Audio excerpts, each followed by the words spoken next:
అమ్మాయిలకి ఎందుకు ఉండడం లేదు?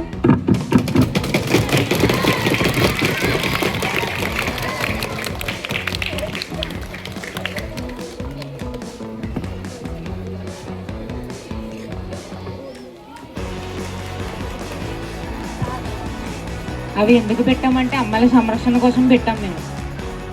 ఎందుకు? అమ్మాయిలకి బండి వచ్చు, అమ్మాయిలకి అబ్బాయిలకి ఆధార్ ఉన్నది, అన్ని కార్డులు వాళ్ళిద్దరికి సేమ్గా ఉన్నది. ఎందుకు ఓన్లీ అమ్మాయిలకే పెట్టలేదు?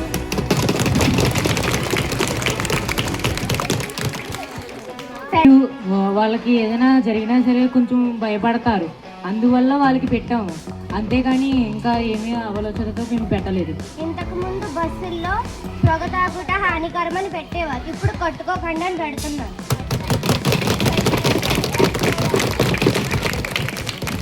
దీనికి మీ ఆన్సర్ ఏంటి? ఒకరికొకరు హాని చేసుకోకుండా మేము అలాగ పెట్టించాము. మరి గర్ల్స్ అక్కడికే ఉండేది, వాళ్ళు ఫైట్ చేసుకుంటున్నారు సీట్ల కోసం.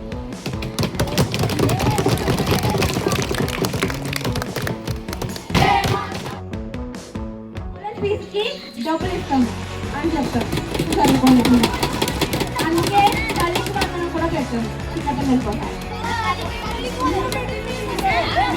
అది అమ్మాయి, ఇది తల్లికి వందనం.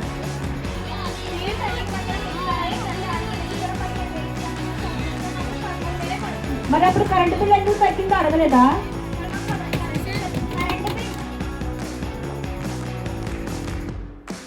ఇంగ్లీషులు గట్ట పంపించి లైన్లోనే ఉండమంటున్నాం. మా మాట వింటున్నారు వాళ్ళు? మరి మీరు అన్ని కోట్లు పెట్టి ఆ దేవస్థానం కట్టించినప్పుడు ఒక క్యూ లైన్ సరిగ్గా చూసుకొని ఎందుకు పోయారు? చెప్పింది వింటున్నారా వాళ్ళు ప్రజలు?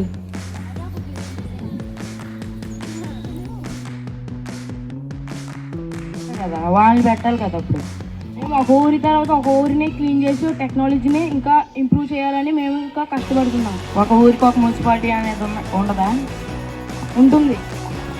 అయితే ఏం చేస్తున్నారు వాళ్ళు? వాళ్ళు కూడా టెక్నాలజీలో పాల్గొంటున్నారా? అవును.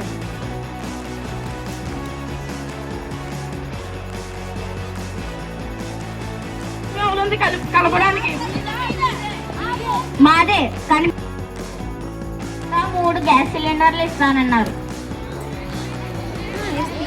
ఎవరిచ్చారు? ఎవరికి ఇచ్చారు? మరి జగన్ సార్ మరి అప్పులు చేసి వెళ్ళిపోయారు. అప్పులు కట్టాక మేము ఇస్తాం.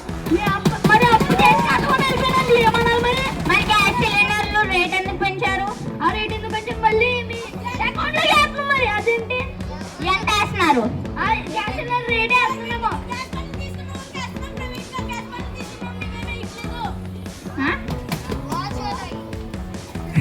చెప్పండి మరి.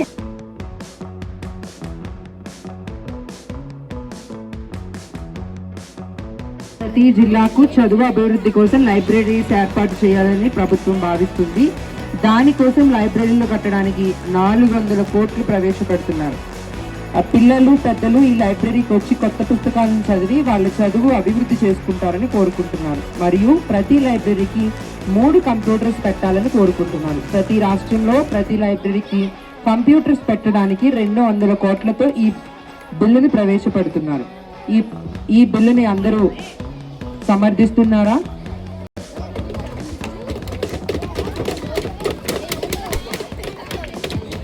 సో ఈ బిల్లుని ఎవరైనా వ్యతిరేకిస్తున్నారా? ప్రజల వరకు చేరితే మాకు ఎటువంటి అభ్యంతరం లేదు అధ్యక్ష. ఖచ్చితంగా